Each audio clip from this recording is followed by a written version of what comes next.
Joining me now is California Congressman Khanna. He is a member of the House Armed Services Committee. Congressman, thanks so much for joining us this morning. Give us your reaction to this historic agreement.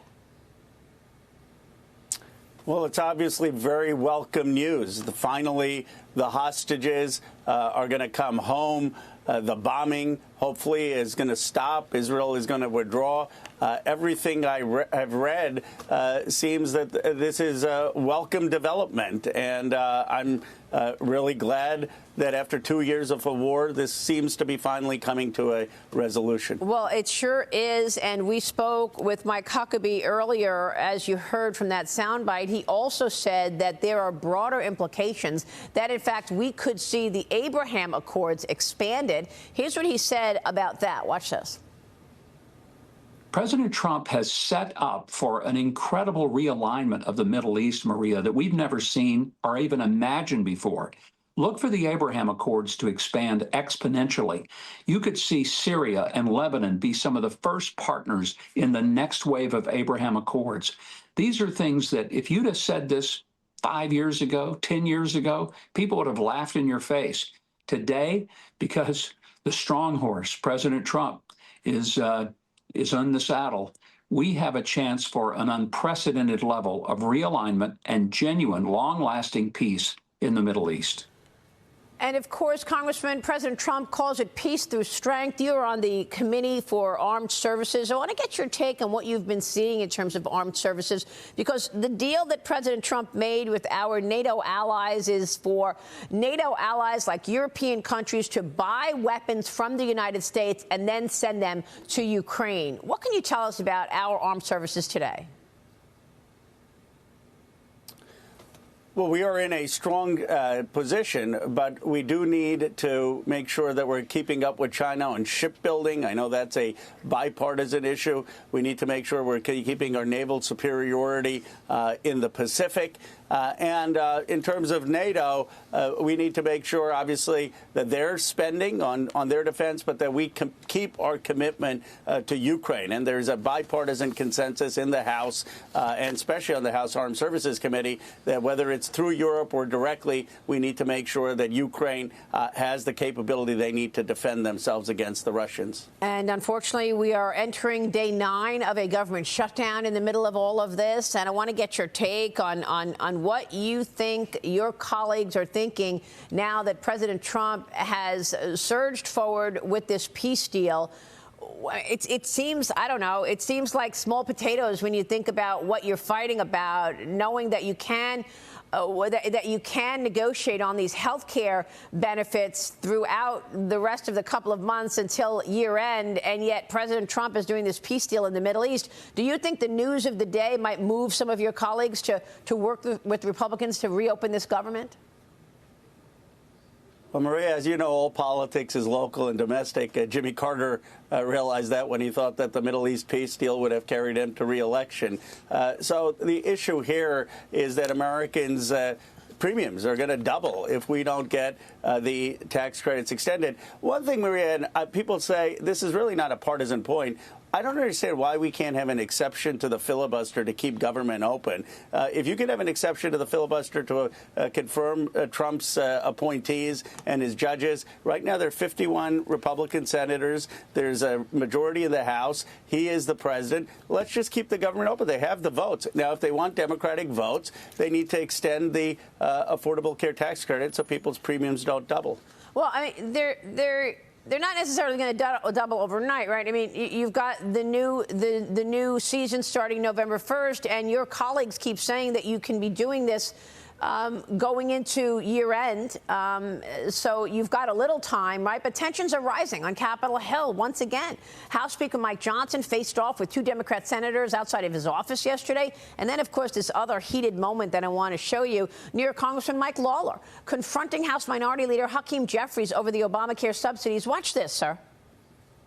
Don't sit here and try to lecture us about whether or not we did our job. We did our job. You did not. Well, you're not doing your job right now. Oh, you mean the bill that I'm signed on to extend it? Oh, yeah, cute, right. Because you know what? We actually have put forth legislation to do it. You guys just keep pontificating. You're holding the American people hostage because you want to have a Yes, you policy are. debate. Yes, you we are, have sir. policy debates here every day. There's no policy debate when nobody's there. You're talking to yourself. Hello, and this I'm guy here. You're not going to talk. Wasted. You're not going to talk to Wasted me. You're not on going to talk to me fraud and talk and over non-New me York residents because you don't getting want to paid. hear what I have to say. Oh, I'm listening. So why Go don't you ahead. just keep your mouth shut? Oh, boy, that's embarrassing. Congressman, your reaction? Well, look, there are two issues. I like the civil way we debate and discuss things, Maria. That's Yes. more my style. But look, there are two issues. One is the Epstein files. Thomas Massey and I have a bipartisan discharge petition. I give a lot of credit to Marjorie Taylor Greene, to Nancy Mace, and to Lauren Boebert. They've signed it. We're at 217 signatures. Adelita Grijalva has won her race. She won it 2 weeks ago, 70-30. And we should just swear her in, get the 218 signature, have a vote on the release of the files. Frankly, Trump could take credit for it when the files are released. He's the one who campaigned on it. The second issue is on the shutdown, and the Democrats believe that when we had a permanent extension of the tax credit, much of it, which in my view helped corporations and the wealthy, we should have a permanent extension on the tax credit for health care. But we need to find a way to have more conversations like we're having here, listen to each other, debate, and then try to come to some common ground as Americans. Well, you know, it's interesting because you are talking about just having the vote, moving things forward, and yet Senate Democrats have been stopping or sitting on some of the president's nominees, right? I mean, look, the Republicans just confirmed more than 100 Trump nominees despite this shutdown. They say Democrats are blocking the Republicans' bid to reopen the government for a sixth time yesterday. You've got another vote expected today. And even colleagues of yours on the Democrat side are questioning whether or not this is the right move to keep the government closed like this. I spoke with John Fetterman last week, and here's what he said. Watch this. It is always, always wrong to shut our government down. That is a core responsibility. I'm always going to vote against those things. And if it's the Republican side or now it's our side, especially with the kinds of chaos that we are facing after Kirk, and now there's a Cat 5 storm that might hit our nation too. Now, and you're willing to threaten us down. I was the only Democrat voting against that. And now that CR was the same CR from the Biden administration as well, too. Right. For me, I'm a big believer of if you want to change the policies, win elections. And that's really the way democracy works. So, Congressman, it ended up that 2 Democrats voted to keep the government open and 1 independent. Senator John Thune says that he needs 5 Democrat votes. He's going to try again today with another vote. Do you have any confidence that maybe today we can resolve things and get government opened again? Well, I hope so. But look, first of all, why are we not in session in the House of Representatives? Why aren't we at least voting to pay our troops? So my belief is that whenever there's a shutdown, every House member and Senate member should be in the Capitol every day, and we should be voting. It's absurd that half the Congress is on vacation. I hope the Speaker will call us back at least by Monday to start voting. The second issue is, as you pointed out, that the Senate has confirmed about 100 presidential appointees with a 51 vote. And I genuinely believe this, that, look, I'm against the filibuster, but why do we have a rule in this country, a norm, not in the Constitution, that you need 60 senators just to keep the government open? Just have an exception where 51 senators can keep the government open, and that will prevent shutdowns whether we have a Republican or Democratic president. I really hope Senate Majority Leader Thune considers that. I've been consistent on this. I said this when Biden was president, and I'm now saying it when Trump's president. Do you expect that if they were to pass a clean CR, which that's also a question, do you expect that the Democrats are going to push back again in November and shut the government down again in November? Well, Maria, first of all, just respectfully, I think that the Senate is in the Republicans' hands. Democrats don't have the House. The presidency is Trump. The country just doesn't believe that the Democrats have power in Washington. So I think the question is, if they want Democratic votes, will they extend the health care premiums? Now, you have Marjorie Taylor Greene actually saying that health care costs are extraordinary and we should extend the Affordable Care subsidies. I've reached out to her, actually, to see if we could have some bipartisan legislation on cost of living. But I really hope we get this deal done where Americans' premiums don't go up, and then we can open the government. I mean, is there any expectation to ever getting back to pre-COVID spending? Well, look, spending has come down dramatically. My view is that we have more of a revenue problem. Revenue is at around 17% of GDP. But you have a Republican-passed budget that's going to explode deficits to 8%. 8% of GDP. We've never had that in peacetime. I've put a proposal to lower our deficit by $12 trillion. It's more taxes on the billionaires in my district, so it's taxing the wealthy and taxing corporations more, and it's some of the spending cuts. But I think we need to do both to have fiscal prudence in this country. What about the $7 trillion spent under Joe Biden's presidency? Well, look, some of that was both Biden and Trump out of COVID. And I know we made mistakes. We weren't perfect. But we had the best response economically, collectively, of almost any Western nation in the world. No, I'm talking just when Joe Biden was president, went under Joe Biden's president. Trump wasn't part of that.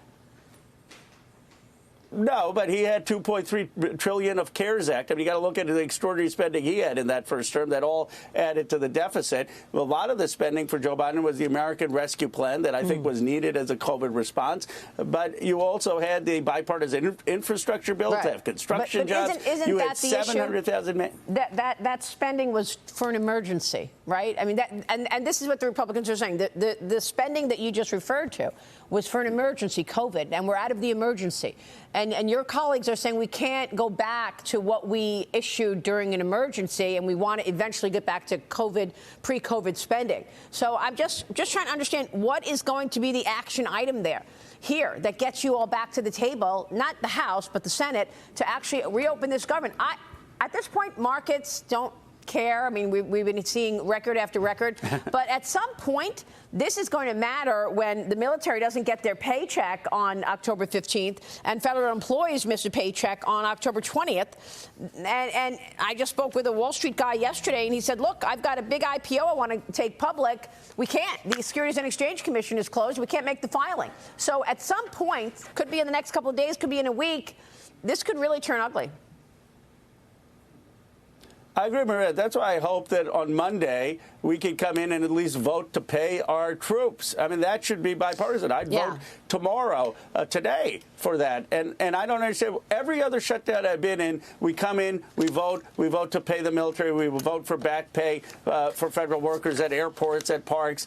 We need to do that. And then we need to have serious conversations about extending the Affordable Care Act premium so people have money on the exchange. Now, Lawler comes in and he says, well, I've got a bill for 1 year. He doesn't have his own leadership on that bill. So it's not a serious proposal until you get his own leadership saying, yeah, we want to work on extending the premiums for the Affordable Care Act. All right, Congressman, we'll be watching all of this. We so appreciate your time this morning, sir. Thank you. California Congressman Khanna. Thank you, sir. We'll be right back. Stay